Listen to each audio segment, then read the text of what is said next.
feel like a ghost and I'm haunting people. I feel like I'm the ghost on the Googles and I've just been sent here to haunt people. What is my Googles' new name? I like this one. That's from Max Keeble's big move on Disney. Are you recording this? Good. McGoogles is my name. I like me swampy bogs. I feel like I'm definitely the ghost of McGoogles right now. That's what it sounds like. Here we go. Ready? Rolling. So McGoogles is my name. I like me swampy bog. McGoogles is my name. I like my swampy bog. Okay. And so, dude, this movie was freaking killer. I actually really liked it. I'm so psyched on it. Yeah. I'm a huge fan. When I saw that it was from 1927, I thought, okay, maybe another movie. Yeah. Maybe I picked a bad one for us to download and do. Instead, your supportiveness drove me to watch it because I was like, I threw a couple like lies at you. I was like, oh man, it's 2.5 hours, and you said, well, that's as long as Dune, but I'm down. And I was like, okay, if he's down for 2.5 hours of this, there's no talking, it's all black and white and picture cards. You have to like interpret along the way. I thought, well, if he's going to be down for 2.5 hours and it's really only 90 minutes, I'm down. Yeah. It was bold of you and it was so supportive, and man, am I happy that we watched it. Dude, I couldn't believe it. I'm like, this is about to suck. And I loved it. I did too. And I was thoroughly impressed. Why did I think it was gonna suck? Because it's again a non-talkie, so all lip reading and like movement, and then cue cards, and it's called, what is it called? Sunrise, a song of two humans. Dude, what does that mean? That's generic. It's nondescript. It is. It's just, to me, it's not ominous. It's like this is very vanilla. Really? This isn't spicy at all. I feel like it's like Sunrise, a song of two humans. Like what's going to happen? Two humans on Sunrise? Like, what could go wrong? What could go right? A lot. Well, in this movie, a lot could go wrong and a lot could go right.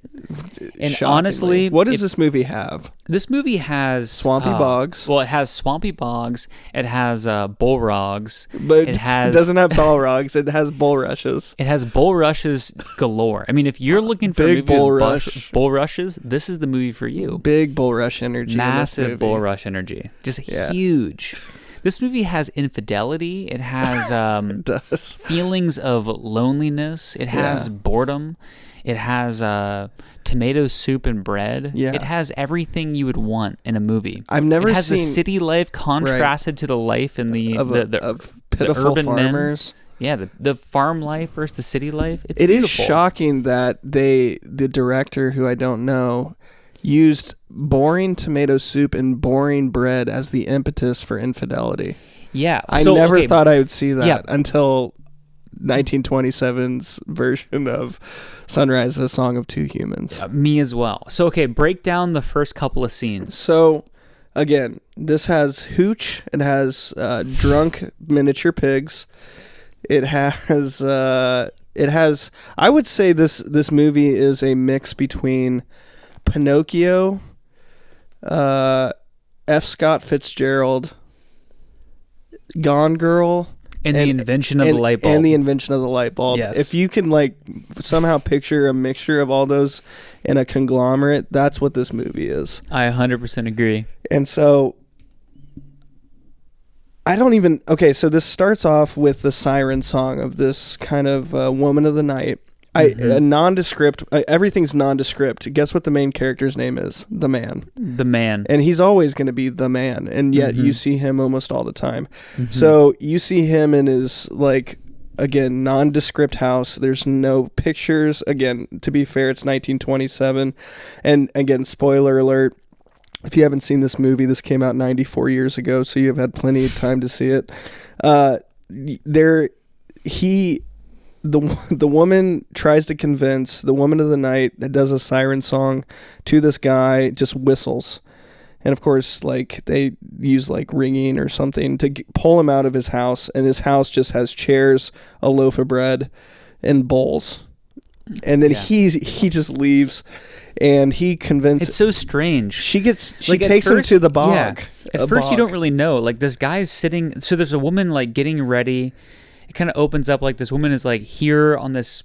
It's almost like an island. Like it feels like a secluded place because they have to sail in. And she sails in, and it's like she's only there for a certain amount of time, but she's gonna prolong her stay. People are excited to see her arrive, and then.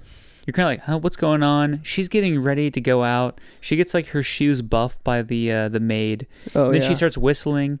And you get this guy who's sitting in like the most drab looking cabin. It's a house. It's a house. The most drab looking house. The most interesting part about that house is tomato soup and a loaf of bread. There's nothing in the house. Yeah, he's sitting by a loaf of bread. You don't really know anything about the guy, but you see the lady whistle. And that kind of prompts him to like consider her, think about her, and you see him maybe like waffling between pursuing her or not, and he leaves.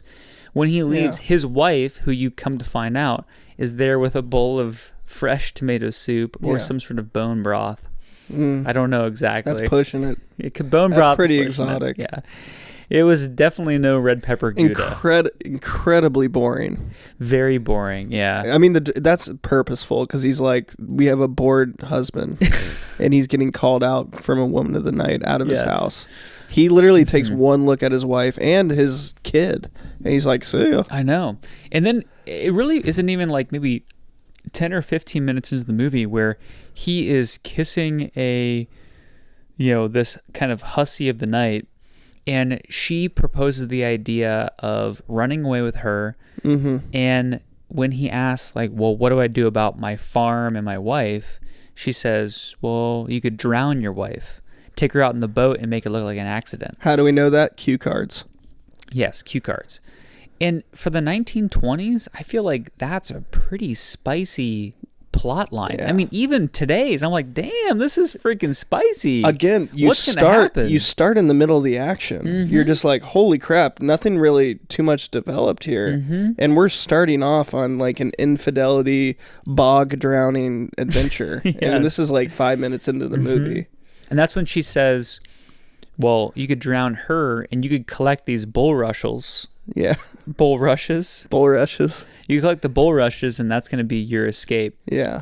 In the cue cards, we know it's bulrushes because it says it. When you see a cue card that says bulrushes, you know you're in big for a bulrush film. Energy. Just massive bulrush energy. When bulrushes is like the MacGuffin, like, hey, bulrushes are going to be a big part of this movie. I'm in. Yes. Absolutely. I never thought I'd see it, and here we are. I agree. So he ends up saying fine, collects the bulrushes, goes back home, sneaks in the bed, wakes up in the morning and takes his wife out. And it's while he's out there, like, ready to drown her, that somehow he has, like, a moment of, like, a come to Jesus, some sort of bell ringing. Yeah, like conviction. Know. His soul is hit by it. It cried out, like, I can't do this. He's hunched over like he's Quasimodo of Notre Dame. Mm-hmm. Yeah, like some sort of Frankenstein-inspired monster person. We neglected to mention the dog that breaks free from his chain jump into the boat. How could we forget? They built tension really well. They did. It was, I mean, for what they did in 1920s, I was very impressed. The shots that they had, the way that they like blended different shots together, it was good. But this guy basically is getting ready to drown his wife, and his wife is aware of it, and she starts panicking, and he has a moment where he decides not to, and he sails them back to shore. She escapes, runs, and through a series of escapisms, I guess, she jumps on a trolley, which he also gets on, and they head into the city. And it's there where the woman wanted to take him in the first place. Yeah, where the main character was trying to go with the woman of the night. And it's while they're in the city there that they basically stumble into like a ceremony, some sort of wedding. And what's the pronouncing? What do you call it? Like who's the guy saying the things? I mean, it's a priest. Is it the priest? You were married before. No, I didn't get married by a priest. I can remember a priest. No. Oh. No way. Okay. Married by a priest? You were at my wedding party. I know. That's some absolute bullshit. I thought, but whatever. A religious man. A religious man did marry us. That's true. Yeah. A man. Same as this exact thing. Uh-huh. Well, what was he saying? You know, he was saying things that were respective. Respective of commitment. If you were to say something similar today that you said back in the 1920s, it seems like a kind of a dig. You know, so he's just like, hey, the cue card said she doesn't know better. She was really naive. That's right. She has no idea what she's doing, so you're going to have to protect her. And you're going to have to, like, lead her. Which, on the surface, it's like, I get the sentiment. On the cue cards, it kind of looks like a dig. Yeah. There's a lot of things that seem like kind of a dig against women in this movie. But if anything... The multiple chokings. And, you know, those are... a dig. Yeah, I would say that's... A lot of women got choked in this. And then it was kind of like... They brush it off. It's like, they get choked, and it's like, okay, whatever. Yeah. Back to normal life. Yeah. That's a bit strange. Yeah. Wouldn't really fly in today's movies. A lot of people get labeled for that. That's kind of like just a thing that happens. Like, you get canceled now. Back in the day, it was just like another he had Tuesday. A pretty bad day. Exactly. He'll bounce back tomorrow. He'll bounce back, and she'll bounce back too. And they do. That's the funny thing. Next scene, it's like they're just totally fine. The moral of this movie is go through hell for one day. Next sunrise comes, it's going to be different. Ah, yes. Sunrise, a tale of two, a song of two humans. Oh, that's funny because the movie takes place basically within 24 hours. Yeah. Pretty much 24 hours. Right. I wonder what the sunrise part is because... A new day. Because it takes place... Actually, yeah. Because the sun rises when he's still with the harlot the first night. And then the sun rises. Oh, to take her out on the boat. Yeah. Yeah. To take the wife out on the boat. I don't know. I mean, we know nothing about the movie in regards to the background. We haven't watched anything or learned anything. We just watched this mere minutes ago. Yeah. Yeah. I mean, but besides like watching it ourselves, we don't know any background or haven't explored it. So anyway, to go back to the story. So he has this moment before the priest where he hears these vows. And he changes he's already trying to like amend things with the wife, but the wife believes him at that point. And they proceed through, you know, a carnival and other things where they're in love with one another and enjoying one another's company.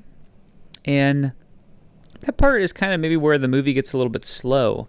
Yeah. Like they start reaching into other dimensions to get some sort of plot lines going. There's a whole like plot B with like a small pig. This is the Pinocchio part where it's like it feels very debaucherous and sensuous, like when Pinocchio went on to, I think it was called Pleasure Island. Ooh, yes. This is them going to Pleasure Island. Yes. And to be fair, it's bizarre that the moral of it was more like it strengthened their marriage.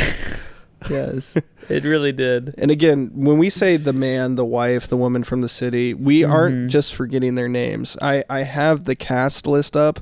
Here's the main characters: the man, the wife, the woman from the city, the maid, the photographer, the barber, the manicure girl, the obtrusive gentleman, the obliging gentleman. Okay, which one was zero names? These are which just one was the people. Obtrusive gentleman? The guy at the barber shop when he was trying to hit on the wife? It was J. Jonah Jameson. Yeah, not quite my tempo. Yeah. Exactly. J. Jonah Jameson was certainly the obtrusive gentleman. I can't tell you who the obliging gentleman was, but he was in there. Maybe the guy giving the haircut? I think the obliging gentleman was the guy at the very end? Yep, the gypsy man who's having a bonfire on the river. Yes. All the gypsies were like floating in this giant bonfire on the river, and they ended up saving the wife and the husband at the end. Again, spoiler alert, but you've had 94 years to watch this movie. Yeah, that was very much like a Huckleberry Finn moment. Yeah. It's like sailing on a raft with a bonfire on it. Yeah, and I've, along with, you know, big bog energy, big Brussels sprout energy, or what was it called? Bulruggle. Bulrush, along with bulrushes. Bulrush energy. I thought there was a lot of big jalopy energy. A lot of old cars, a lot of honking Massive hordes, oh, double-decker buses. It was like fucking India watching that shit. I know. There was no lines. There was no traffic lines. I felt it was crazy. Yeah. Yeah, it was. People were zip-zap-zopping all over the place. Yes. And like, you know, homie and his fiance or wife were just trying to walk, and like cars were cutting them off and cutting each other off, and it almost looked like you could get run over at any time. You green screened it. Yeah. Which, again, was wild. I didn't know they can do that. It's like when you're driving through like a parade, you're like, oh, shit, I shouldn't have turned down this street. It's like, oh, God. Like you're going, and you're like, yeah, all right, cut in front of me. All right, yeah, okay. Just, and you're turning to your spouse, and you're like, why did we come this way? Right. We should have gone. I told you. I knew it was going to be... Right. That was the kind of energy of the city in that film. Exactly. Heavy and unenjoyable. And then the photographer. We forgot boy, about him. dude. Old boy. That guy was he was persnickety. He was very persnickety. He was peeping and slapping in the background. I'll say that. He was.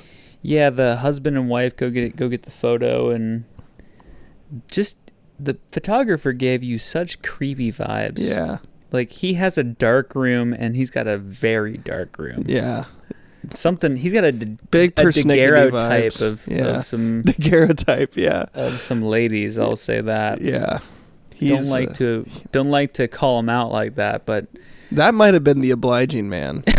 Maybe. I don't know who the obliging man is. It could either be the photographer, who's obliging. Mm-hmm. It could be the gypsy man at the end, who's also trying to hit on the maid. Could be the trolley man saying, "Hey, all is good. Hop on. I'm not going to charge you." So many obliging. On. What if it's all one man? Yeah, honestly, there was so many obliging gentlemen that it could have been played by a single actor. Yes, there's so many bizarre moments that it could have been one fever dream where the obliging man was one actor. Being obliging in multiple different circumstances. The woman of the night could have been multiple. The manicure woman, I just looked it up. The manicure woman is different than the woman in the thing. But it looks from the city. Yes, they're played by different actresses. J. Jonah Jameson is hitting on his wife, right? That's the obtrusive man. We're guessing. Yep. It doesn't say man at the barbershop hitting on wife. It's the obtrusive man. So all there's so much like vagueness around like who each individual could be. All the character names like on the cast, they're like, you get it. That's oh yeah. When I say obtrusive man, you understand what I mean. When we walked out of like the film being played in 1927, we said, "Oh, who is the obtrusive man? Oh, that was such and such. That obtrusive man was such a obtrusive person." Yeah. It's like when I saw that movie, the obtrusive man? Oh, yeah. That was the guy at the barbershop. Exactly. Definitely. Yeah. It's all understood. Yes.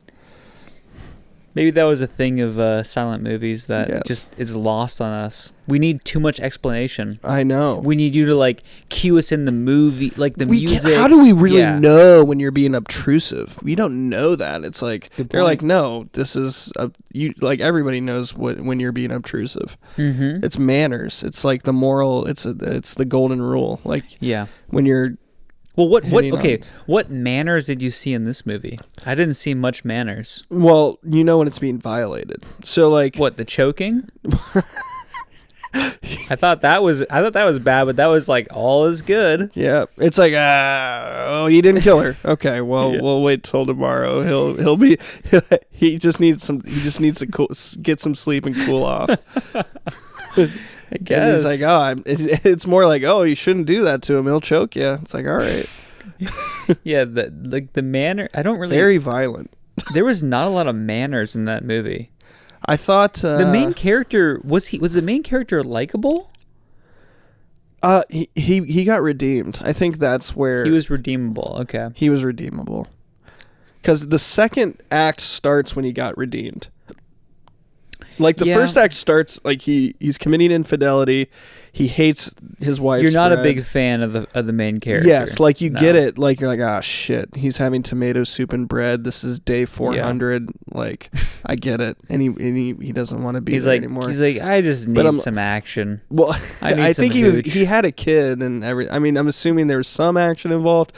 I guess the thing is, it's like he in those days he's like, shit, I can't just leave I can't like get a divorce. He's like, so I guess I got to kill my wife. It's like, what? Yeah. That's a leap. That's true. I think that's where people would either like kill their wives or like totally fake their death and start a new life somewhere else. Yeah. That was like the style of the 20s. Yeah. But here's a question. Yeah. How do you think the main character and like the woman from the city actually like started a relationship in general? Why did she pick him out? Like, how did he even connect with her? She's from the city. She is from the city. They show in the very beginning her getting off on the boat. I think that's her, right? What? She bumps into him? I think so. Really? I think she just found him. She fancied him. Wow. Yeah. Did he choke her out? I mean, he choked her out, and she was like, she was kind of into it. He choked her out twice. Once in the beginning, and then she's like, after he choked her out, it was almost like, wow, like now I definitely want you to come to the city. Yeah. I was like, okay. It wasn't like, hey, call the police, like this is some domestic abuse. No. It was like, all right, cool, we're really serious. It's like when people say like, hey, I'm getting to second base. One of the bases is like being choked. For her, violently. To be fair, it's like, I'm gonna try to convince you to kill your wife, and then she gets choked. That's and like it's like kind of like, all right, first second base. Yeah, like let me convince you to kill your wife, and then it's like you're gonna choke me, and this is kind of our dynamic. This is how we're gonna operate. This is our dynamic. And so I think so. I don't really. So obviously she went to that little small farm town. Again, another thing to note. Why is she even there? I think she's just traveling. Okay, maybe I like to believe that she has family there, that she was visiting. She did stay with people, That's right? Who were those people? Could have just been like an innkeeper. You don't see them at all. No, they have one. They have one slanted table.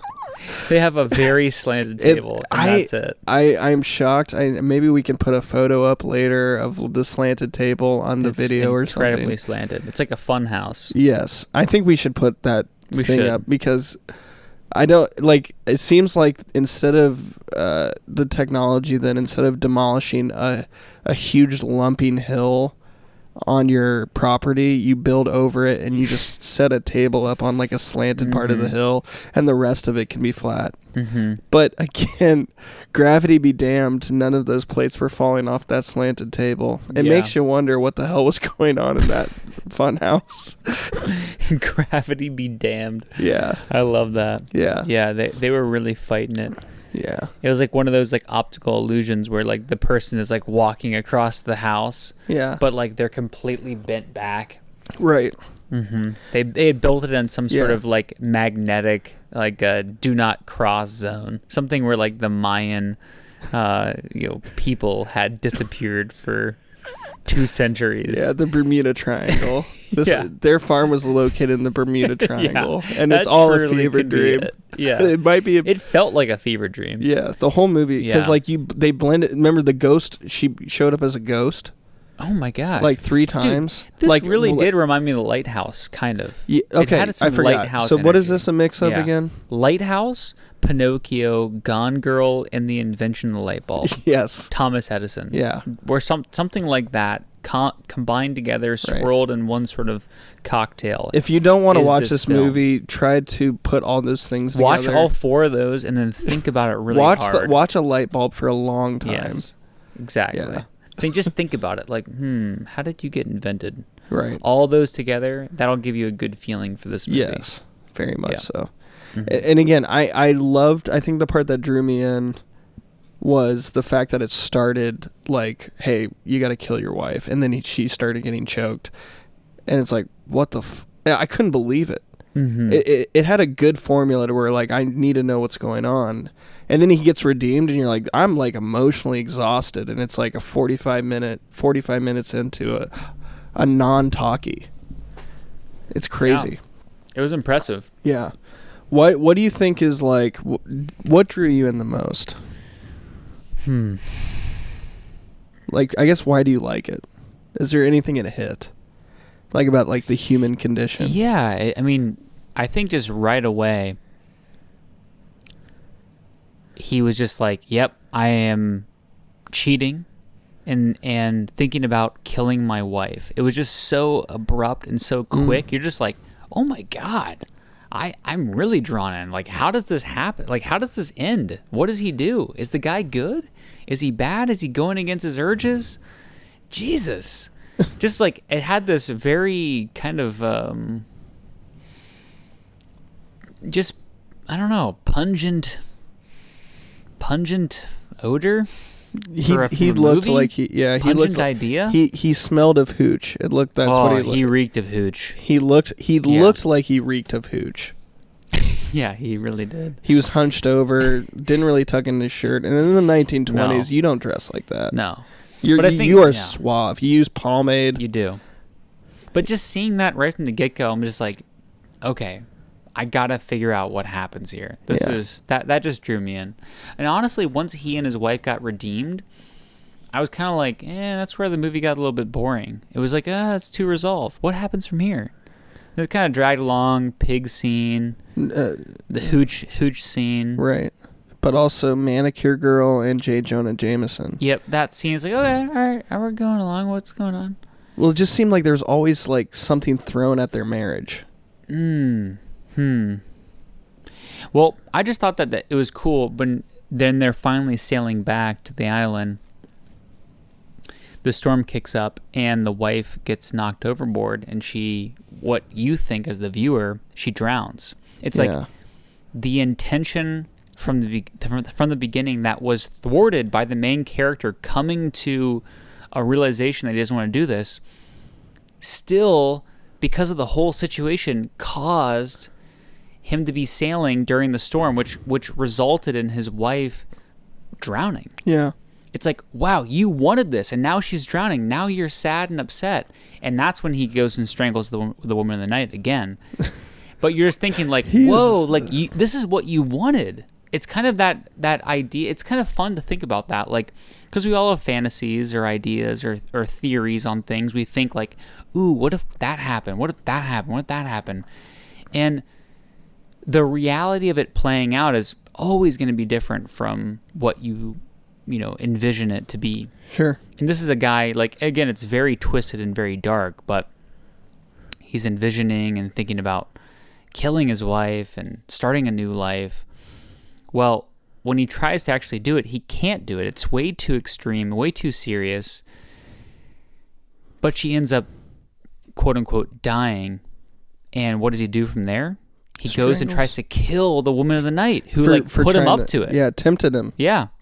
It's kind of an interesting insight into somebody who might do that or consider that, like, there's a moral what the result could be. Yeah, there it's very moral. It's moral in a way, but what's funny about this movie, we typically criticize movies for being like they're hand-holding the audience too didactic, much. Like, hey, I'm trying to teach you. I'm trying to learn you a lesson here. This is kind of mature, because a lot of movies that I like they're just presenting real situations and real characters, good and bad, not telling you what to think, just laying it out as it is, and then you have to make the decision yourself of what do you think about the characters?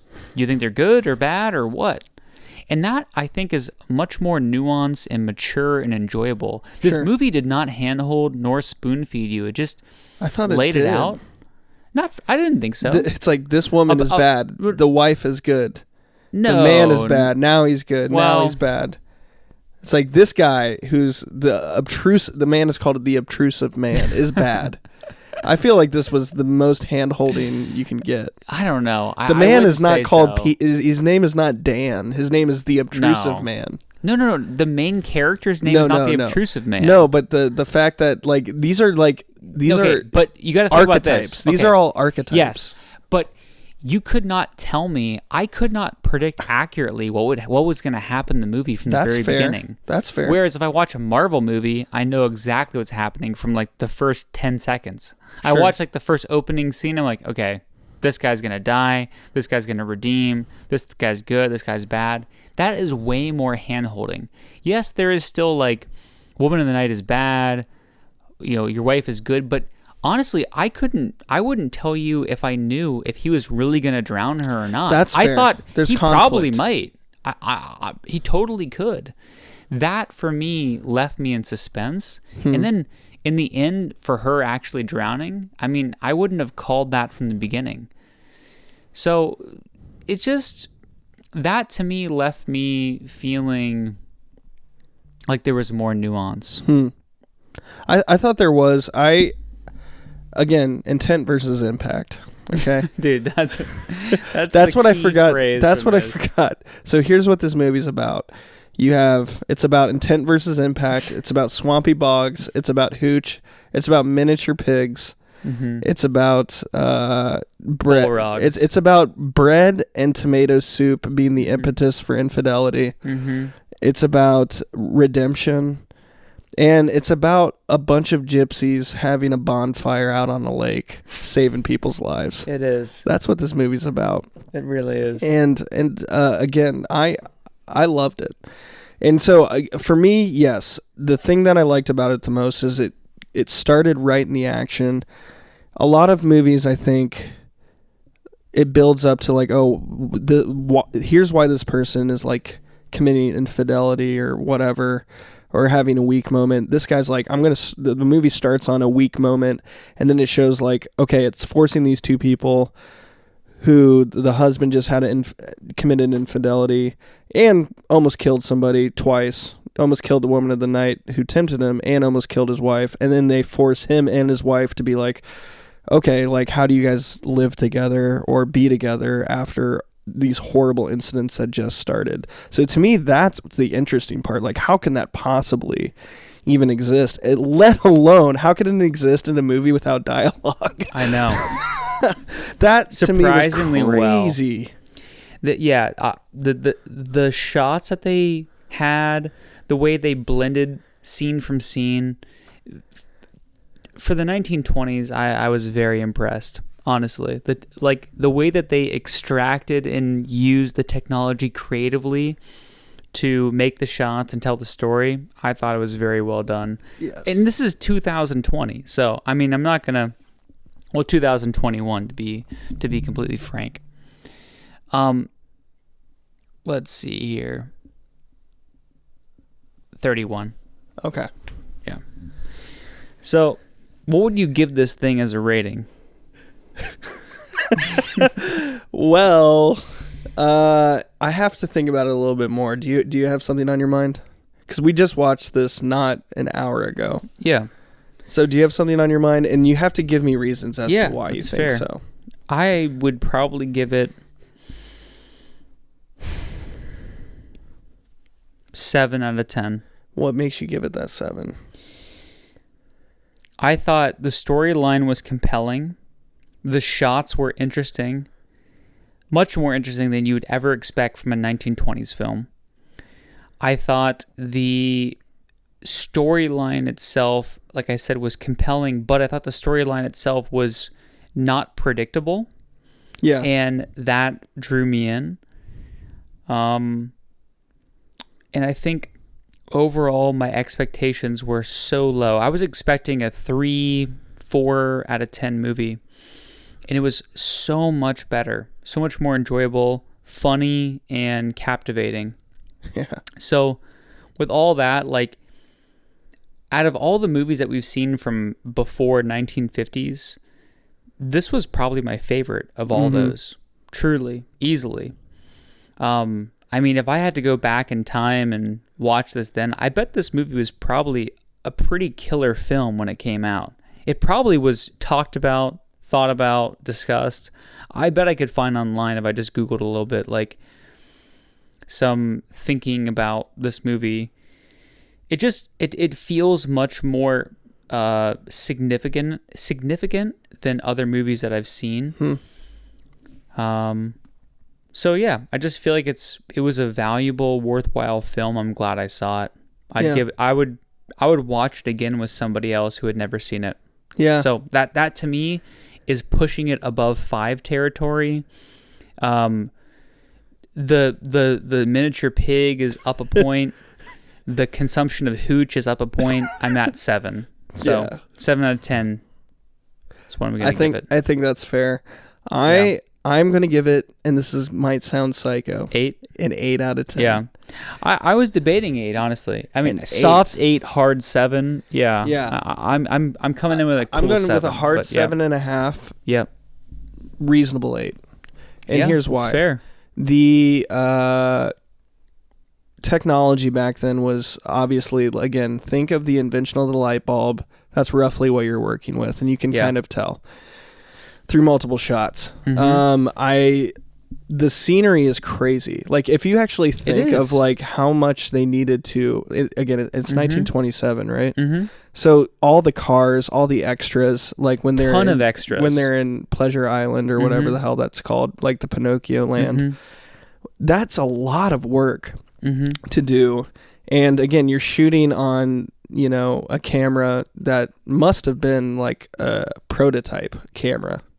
And you're also superimposing images that are the superimposing is this very is not cool. digital. So you're superimposing, you're even making like faded characters look like ghosts, and then the actors reacting to it. And that was really done impressive. on film. Yeah. It's wild. Yeah. So just the pure cinematography aspect and the technical, were fucking killer scenes. Amazing. And again, this I was shocked at how much I enjoyed this. Yeah.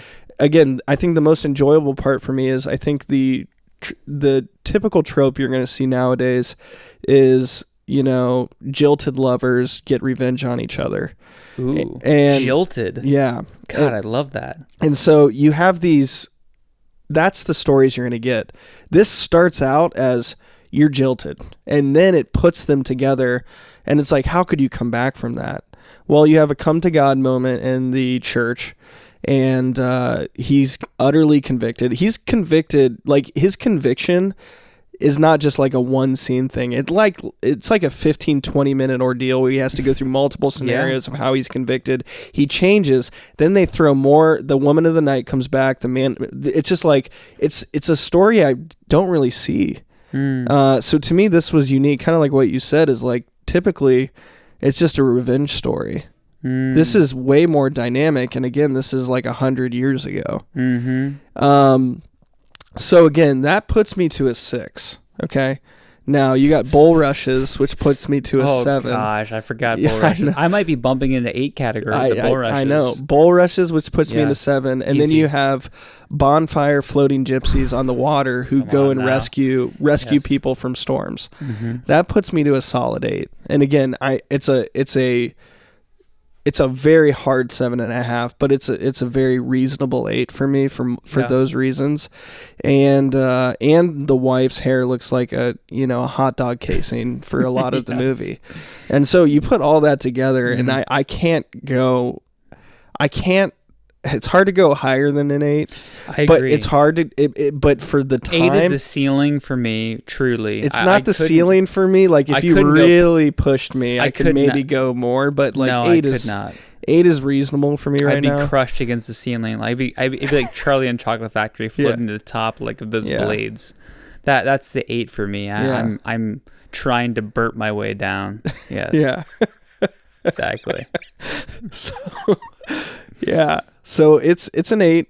Again, hard to argue with words on a title card when you use bulrushes. I love seeing the word bulrushes on a screen. Oh god. And that's how it started off. So I'm in for a roller coaster. So anyway, that's what I had to do. You're taking photos of me. So anyway, I'm caffeinated. It's 10:30 at night. It's great. We haven't done this in a while. We had a lot of COVID scares. Then we had COVID, and then Peter. Don't say we. You had COVID. But you also had COVID at some point. I had COVID back in May. Yeah. That's much. That's like 6 months. But you maybe did 8 have months it. ago. So we didn't have it together at the same time, but no, you did have it. No, you did. No, I did. Yes. Yeah, I did. Okay.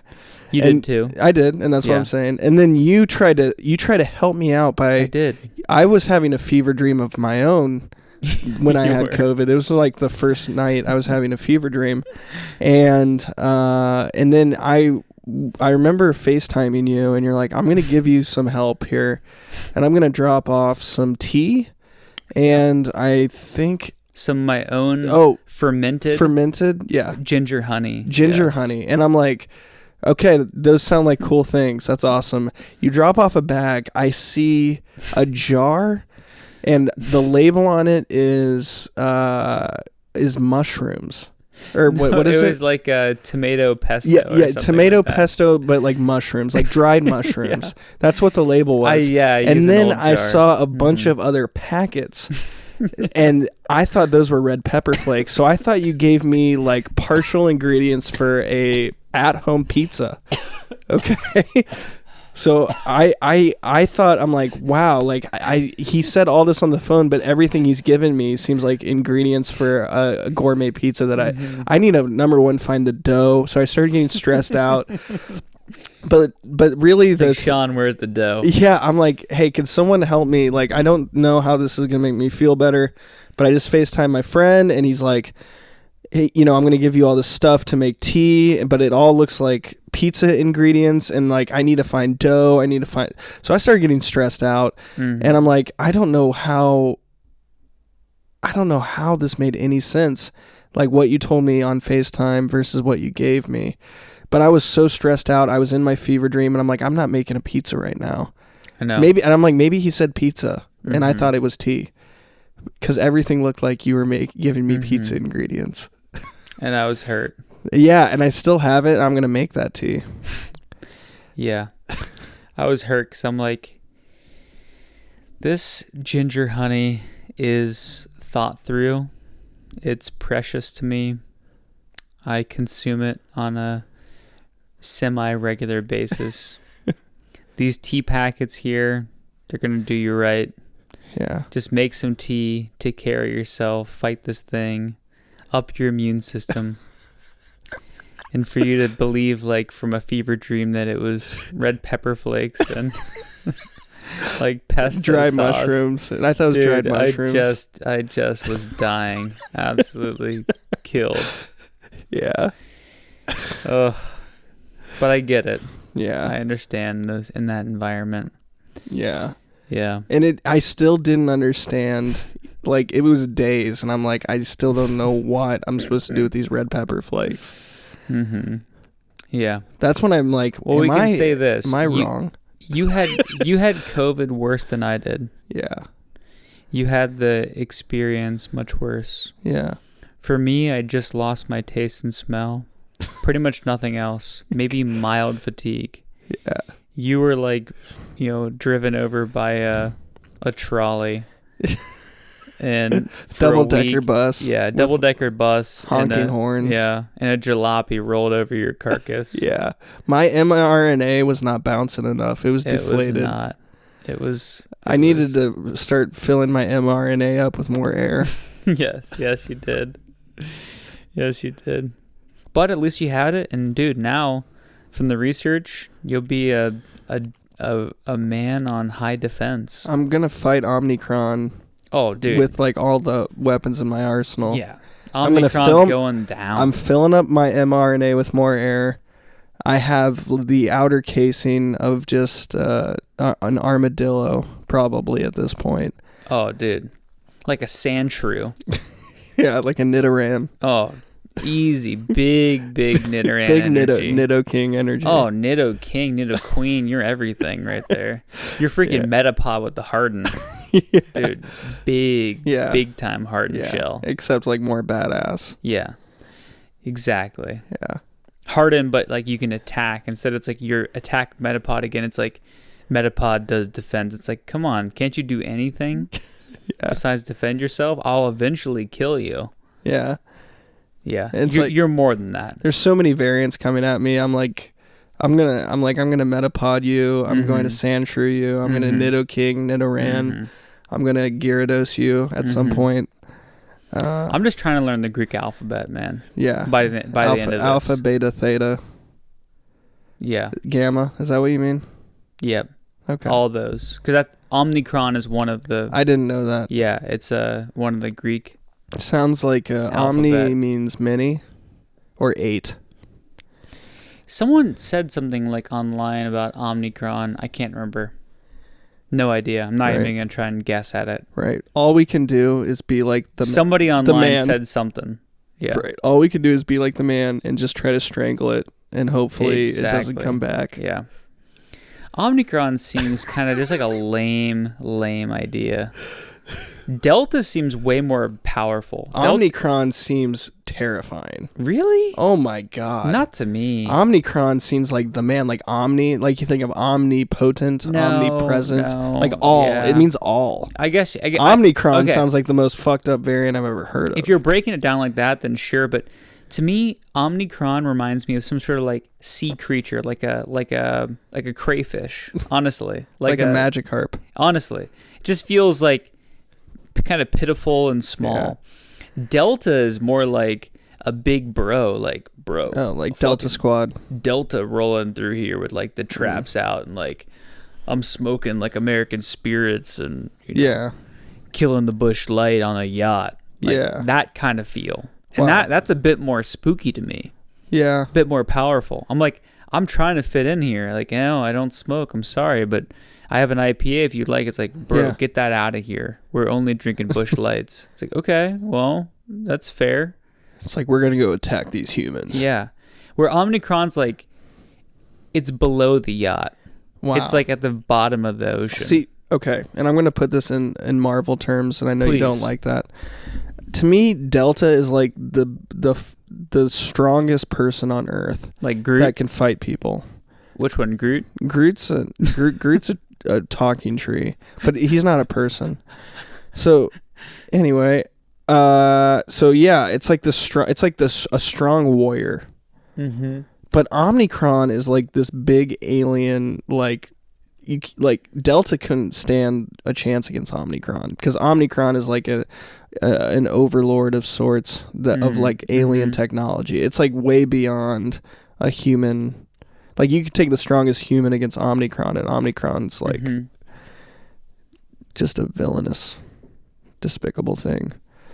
Much like the Woman of the Night. Much like the Woman of the Night. I would agree. Yeah. So anyway, we're wrapping up here. Yeah. I would say a 7 is very fine on my part, and 8 on your part is fine. I think 7.5 is probably a much more accurate. I feel like I'm persuading you to go higher, and part of me is happy, but the other part of me wants you to stick to your guns. Well, I mean, I'm sitting on my guns at 7. I feel good at 7. Yeah. Anyway, you should give it a listen. You should give it a watch. Yeah. Let us know what you think in the comments. Yeah. And we will see you in the next one. We got one more podcast to do before we close out 2021. And season 1. And season 1 is over. Season 2 will be with guests. Yes, and we don't know what we're going to do for our last episode of season 1. That's true. It's going to be a bonus potential Grinch revival. Grinch Boxers revival. Yeah. Very much. All right. So. Catch you in the next one. Bye.